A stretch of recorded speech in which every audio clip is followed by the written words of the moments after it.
السلام علیکم. ابرار رشید آپ کی خدمت میں حاضر ہے اور ایک انتہائی اہم خبر بلکہ انکشاف کے ساتھ آپ کی خدمت میں حاضر ہوا ہوں.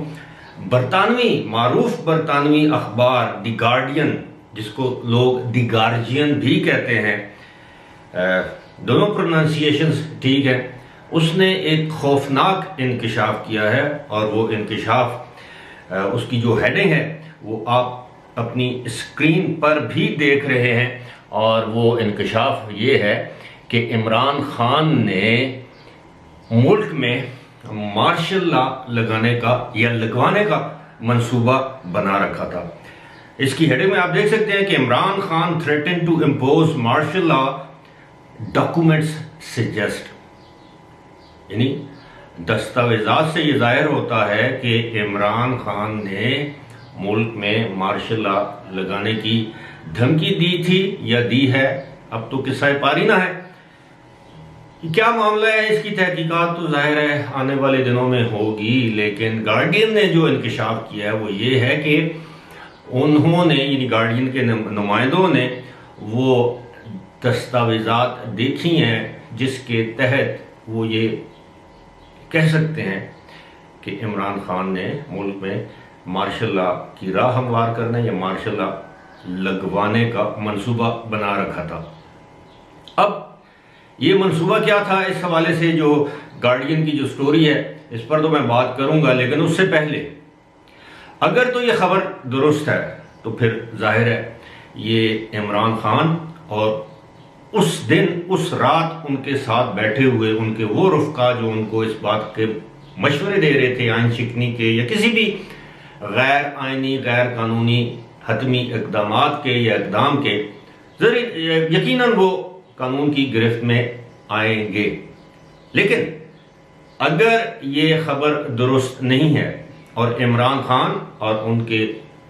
ساتھی یہ سمجھتے ہیں کہ یہ ان کو ملائن کرنے کی، ان کو بدنام کرنے کی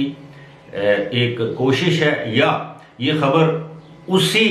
عالمی سازش کا حصہ ہے جو ان کی حکومت ختم کرنے کے لیے بنائی گئی، تو میرا مشورہ کیا، یہ تو ہونا بھی اسی طرح چاہیے کہ عمران خان کی پارٹی کی ایک بہت اچھی پریزنس ہے پی ٹی آئی کی برطانیہ میں، تو یہ گارڈین بہت ایک معتبر اخبار سمجھا جاتا ہے، تو اس کے خلاف وہاں پر وہ کیس دائر کر سکتے ہیں، حتی کہ عزت کا دعویٰ دائر کر سکتے ہیں. اس کو لائبل کیس کہتے ہیں کہ جناب انہوں نے ایک سابق وزیر اعظم، ایک پارٹی کے سربراہ جس کی ایک اچھی ساکھ ہے،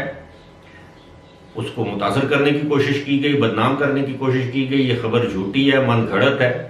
لہٰذا وہ اس کے خلاف کیس کر سکتے ہیں. جس طرح کے ڈیلی میل کے خلاف شہباز شریف صاحب نے کیس کیا تھا، اسی طرح اور بہت سے لوگوں نے وہاں پر کیس کیے اور وہ سمجھتے تھے کہ اگر ان کی کیس میں جانا ہے تو وہ کیس جیتے بھی ہیں. متعدد ایسی مثالیں ہیں. میں پاکستانیوں کی بات کرتا ہوں، چونکہ یہ لندن سے یہ خبر شائع ہوئی ہے، برطانیہ سے خبر شائع ہوئی ہے، تو اب اس خبر کو بیس بنا کے برطانیہ کی عدالت سے رجوع کیا جا سکتا ہے. اچھا، اب یہ اس خبر میں یہ دعویٰ کیا گیا ہے کہ انہوں نے وہ دستاویزات دیکھی ہیں. اب انہوں نے اسی خبر میں ان کے نمائندے ایک جگہ چل کے وہ لکھتے ہیں، یہ دو نمائندوں کی بنیادی طور پر خبر ہے. ایک ان کے نمائندے پاکستان میں ہے، وہ خاتون ہیں، اور ایک برطانیہ میں. یہ شاید دونوں خواتین نے یہ خبر نہیں، یہ جو اسلام آباد میں ان کے نمائندے ہیں ان کا نام ہے شامیر بلوچ، اور برطانیہ میں جو ان کی نمائندہ ہیں ان کا نام ہے ہنا ایلس پیٹرسن. یہ میرے کتے بعض اوقات پیچھے سے بھونکنا شروع کر دیتے ہیں، لیکن کتوں کا کام ہی بھونکنا ہے. اب یہ دو ہیں، بعض اوقات یہ کسی اور کو نہ بھونکیں، یہ ایک دوسرے پر بھونکتے ہیں، تو میں معذرت خواہ ہوں اگر میری آواز، اب ظاہر ہے میرے پاس کوئی جو ہے وہ ساؤنڈ پروف سٹوڈیو فی الحال نہیں ہے. انشاءاللہ وقت کے ساتھ ساتھ کوشش ہوگی کہ وہ بھی ہو جائے، لیکن اب کتے ہیں، کتوں کو بھونکنے سے روکا نہیں جا سکتا. میرا خیال ہے آپ یہ بات سمجھ گئے ہوں گے. اینی ویز، یہ اس خبر میں انہوں نے کہا جی کہ اس تحریک عدم اعتماد سے ایک دن پہلے اس وقت کی کابینہ کے ایک سینئر رکن نے پیپلز پارٹی کی چیئرمین بلاول بھٹو زرداری کو ایک پیغام پہنچایا کہ الیکشن اور مارشل لا، یعنی آپ کو الیکشن قبول ہے یا مارشل لا قبول ہے۔ اور پھر آگے چل کے انہی نمائندوں نے شاہ میر بلوچ اور وہ جو ہنا ہیں انہوں نے یہ کیس بلڈ کرنے کی کوشش کی کہ اس کے جو بعد کے جو معاملات تھے، خاص طور پر ہفتے کی شام، اس پر میں 2 ویڈیوز بنا چکا ہوں، جو معاملات سامنے آئے وہ یہ ہیں کہ سابق وزیر اعظم کی حتی الامکان یہ کوشش تھی کہ اگر وہ نہیں تو کوئی نہیں، تو وہ کوئی ایسا قدم اٹھائیں کہ military should take over, military should intervene and take over. لیکن سارے معاملے کو، سارے معاملات کو، سارے منصوبے کو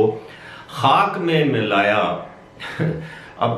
آپ سوچ رہے ہوں گے کہ میں ہنس رہا ہوں، مسکرا رہا ہوں، لیکن یہ حقیقت ہے۔ اس سارے معاملے کو خاک میں ملایا اس ایک پریزن وین نے جو پارلیمنٹ کے احاطے میں بھجوائی گئی۔ میں سمجھتا ہوں کہ یہی وہ ٹرننگ پوائنٹ تھا، اور آفرین ہے، داد دینی چاہیے اس شخص کے اعلیٰ دماغ کو، انٹیلیجنس کو، اس کی دماغی صلاحیت کو، جس کے ذہن میں یہ بات آئی۔ اور ایک وین نے وہ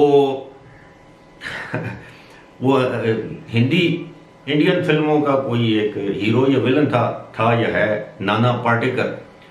اس کا ایک ڈائلاگ بڑا مشہور ہوا تھا کہ ایک مچھر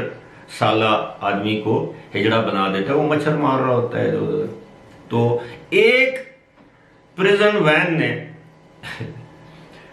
ڈٹ کے کھڑا ہے کپتان، اور وہ جو بڑے بڑے ڈائلاگ مارنے والے شیخ رشید، فواد چودھری، شاہ محمود قریشی، علی زیدی، فیصل واوڈا، فیصل جاوید، فروخ حبیب، حماد اظہر، اسد عمر، شیریں مزاری، سب کو جھاگ کی طرح بٹھا دیا ایک پریزن وین نے۔ اب وہ پریزن وین ایک علامتی وین تھی یا واقعی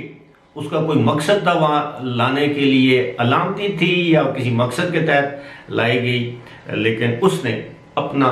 مقصد پورا کر لیا۔ وہ کام جو اتنے دنوں سے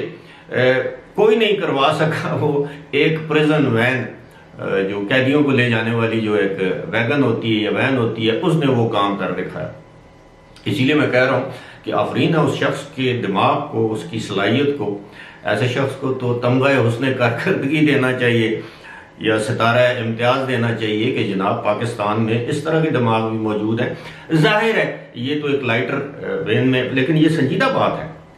یہ سارا منصوبہ تیار تھا۔ اب لوگ کہتے ہیں کہ ISI چیف نے عمران خان کو تھپڑ مارا، اس بات میں کوئی صداقت نہیں ہے۔ ہاں کچھ خبریں ایسی ہیں کہ وہ جو کل ایک میٹنگ کر رہے تھے بند کمرے میں، اندھیرے کمرے میں، اور کالے چشمے لگا کر، کچھ لوگوں نے یہ کہا کہ شاید ان کو رات کو سوئے نہیں، ان کی آنکھیں سوجی ہوئی تھی، کچھ لوگوں نے کہا کہ نہیں، آنکھوں پر کوئی سیاہی نیل کا نشان تھا، جیسے ہم کہتے ہیں نا جی نیل پڑ گیا یا آنکھ سیاہ ہو گئی ہے، کوئی تھپڑ یا مکہ پڑا ہے، ایسی بات نہیں ہے۔ اس بات کی اگرچہ تردید نہیں کی گئی، لیکن میں ذاتی طور پر یہ سمجھتا ہوں کہ ایسا